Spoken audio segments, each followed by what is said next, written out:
Should we stop culling badgers? 0207 862 2222 is the number, and we'll speak to you in just a moment. So a large-scale vaccination programme has shown promising results during a trial run to help eradicate bovine tuberculosis in badgers, which in turn is hoping that it will massively aid cattle farmers whose herds have been devastated by the disease. Now, over the last 4 years, hundreds of badgers have been vaccinated across a dozen farms in Cornwall, and the percentage of badgers testing positive has dropped from 16% to 0%. So the researchers behind the project are now calling for the government to fund government funding so that they can expand the trial and vaccinate more badgers. Is this good spending of government money? No. Yes. No. Why not, Danielle? Absolutely not. Are we living in the same world? We're talking about riots and people feeling unheard and not having anywhere to live and not being able to afford to put the heating on, and we're vaccinating badgers. Well, I'm sorry, like, I'm an animal lover. My mum loves animals. I understand that, but this is a business. Farming's a business. Yeah.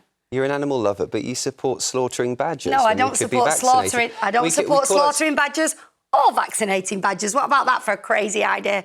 Let's not spend any government money on doing either. Running rife through our cattle. Well, but this is a business. Farmers. We call ourselves a nation of animal lovers. If in 2022, 33,000 badgers we use this word culled. Forget the word culled. Slaughtered. If we slaughtered 33,000 dogs, this country would be up in arms. Badgers are beautiful. Slaughter the badgers. Beautiful. Well, you were just saying you'd rather they were slaughtered than vaccinated. No, I didn't. You weren't listening. I said we should neither cull nor vaccinate on the government's purse. That's what I said. I think not on the government's purse. I think the problem is farmers will complain that they are incredibly stretched at the moment, that they are not making any money. We've got farmers in France protesting, and I don't know if our farmers are that far away from that, and asking them to fork out additional money to stop the spread of bovine tuberculosis might just be the step too far for them. But it's business, isn't it? So because badgers are nocturnal animals, they're elusive. That's by their sweet nature. We don't actually have a connection with them in the same way as we do certain other animals. And because we know them as being kind of rapacious carnivores, we can see them as, even quite kind of violent animals sometimes. But actually, we don't know about badgers. I didn't realise that they have their own little toilet in their sets. They have a family group, and they like going visiting their neighbours. They're really social animals, right? They're beautiful When you animals. described them as sweet, I was thinking, not sure, but I mean, they look sweet, but I'm not sure they do. No, they're very in their own. When they're left alone to their own, Yeah, leave them alone. That's exactly what I said. But just to be clear, you're saying it's a business, so the farmers should fork out for this. If this is causing to be a problem to farmers, I believe that this is something that it sounds great. I am very much not, you misheard me for whatever reason, but I am very much not advocating the culling, but neither the vaccinating of badgers. If this is a problem to farmers, it's something that farmers have to sort out. What I'm saying is I don't think it should come from the government purse. For the taxpayer, leave the badgers alone. The billions we spend as a country on our cats and our dogs, I would gladly spend. I would gladly spend a bit of money fund making the badgers. sure that set up a charity then. I'm saying that I would gladly spend my tax money making sure that badgers weren't being slaughtered. But that's not your choice. Well, somebody who knows a little bit about badgers and this trial specifically is Professor Rosie Woodruff, who's been working on the vaccination project that we were referring to earlier. How important is this trial for the future of badgers, Rosie? Well, I think, actually picking up the question previously, I think what's, in a sense, even more important is its importance for the future of farmers. Bovine TB is a huge, huge problem, a big financial impact on farmers, and also a big mental health problem for farmers. So I think that this is something, the TB issue is something that's really, really needs attention. In this case, this is very, very promising. It's a small-scale trial, but what it showed was that badger vaccination can be an approach which could play a role in helping farmers to eradicate TB once and for all.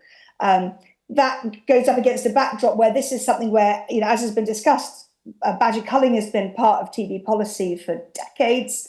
Badger vaccination is only a relatively small part of policy to date, but there's been a lot of suspicion about badger vaccination. There was concern that maybe we couldn't catch enough badgers to make a difference, that vaccination basically wouldn't work. Rosie, sorry to interrupt and therefore you there. It just wasn't.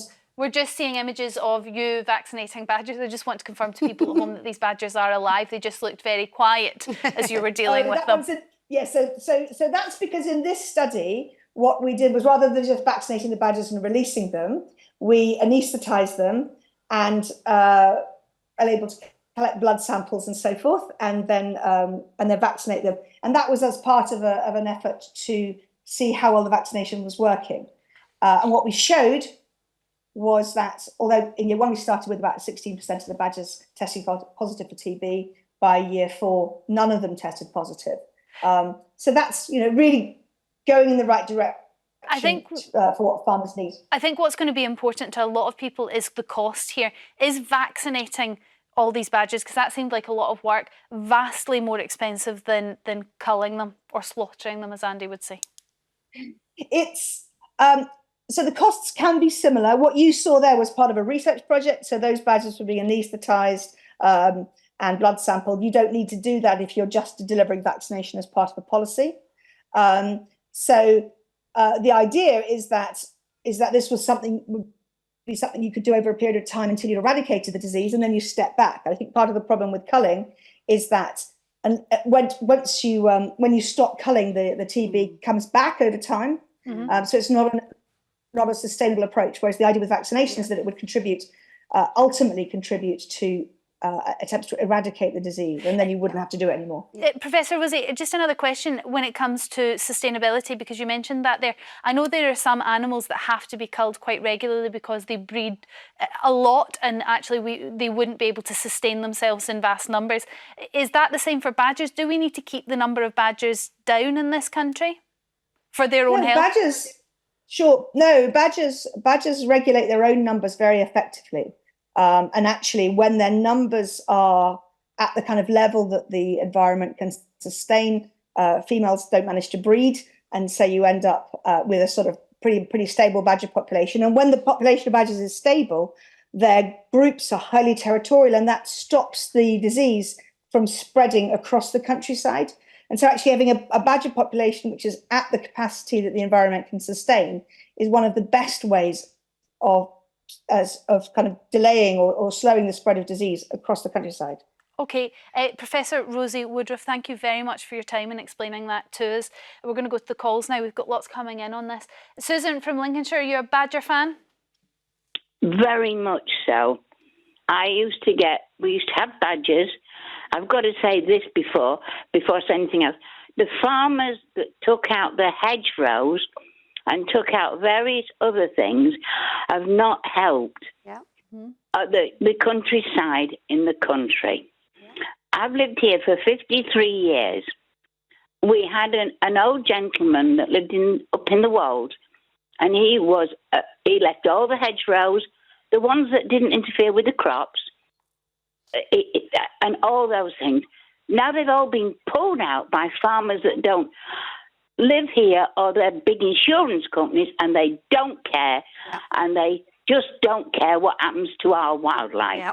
I once had a very strange train journey with a lady whose whole family were farmers, and she said there's a lot goes on that she very much doesn't agree with. So it's very interesting that that phone call to me, Susan, because that's my Susan, leave the badgers alone. So actually, we think that you think there's a lot that farmers could do to help the wildlife out. But when it comes to vaccinating badgers, even if it's fractionally more expensive, I mean, I know the professor said that actually it should be about the same cost, but do you think that that's an avenue that the government should go down, that's what we should be looking at now? I really do. But we seem to me, who live in the country, it's just kill. Yeah. And that's how I feel these days. If it interferes, kill it. Mm. And we should be taking that approach. I suppose farmers for a long time have been taking that approach. That is sort of, I know that if a dog ends up in a farmer's land, that they have the right to shoot it. I mean, that leaves me in complete fear as a dog owner anytime I'm out in the countryside. But maybe we need to change those rules. This before I go is the countryside now and places like where I live are not owned by the farmers. They're owned by big conglomerations, whatever you say it. Yep. And they're the ones that are now ruling the countryside. So and business. They're the ones that... Business, yes. Yeah, that's business, it. Susan. This is exactly how I feel. It's business. And that was what I heard from my own personal experience, having spent a very long 4-hour delayed train journey with this lovely lady who told me an awful lot, strangely, about farming, which is bizarre. But yeah, same kind of thing. They destroy their habitats. The business argument is to cull. Well, that's what I'm saying. And I'm not cull. I'm like, not cull. No, don't be killing all these animals. Don't take away. As you know, I was involved in the Swift brick, where you put the brick for the birds. I'm very much into the animals, but I also think leave them alone. Like, we need to just stop interfering so much. We think we know everything. Do you know what I mean? Susan, thank you very much for your call. Sally from Northamptonshire, what's your thoughts on vaccinating badgers? Hi. I basically think we should be vaccinating cattle. So the narrative around badgers is just distracting from the main problem, which is cattle. So 94%, very widely agreed across scientists, is spread of bovine TB is spread cattle to cattle. But Sally, that's slightly a disingenuous statistic, I have to say, because if you have a group of cows together and one passes it to the other, it's of course going to pass it to the other. But what was the first person that came in that brought that TB to the group? So although 96% of transmission is cow to cow, 6% they think is roughly badger, I'm presuming. That statistic is slightly misleading, but I take your point still, Sally, that you want to vaccinate the cows rather than the badgers. It would be easier, I suppose. It would be easier because they're in sheds and they're farmed and they're easy to access. And actually, the tests we use are completely rubbish. So it leaves 50 to 80% of cows in a herd that are not showing up as positive, but they could be positive. So those are moved around the country. So there's so many major problems with how we deal with bovine TB. But ultimately, bovine TB is bovine TB. It's in cows. It's spread through cows through their movement. We should not be decimating our wildlife for this.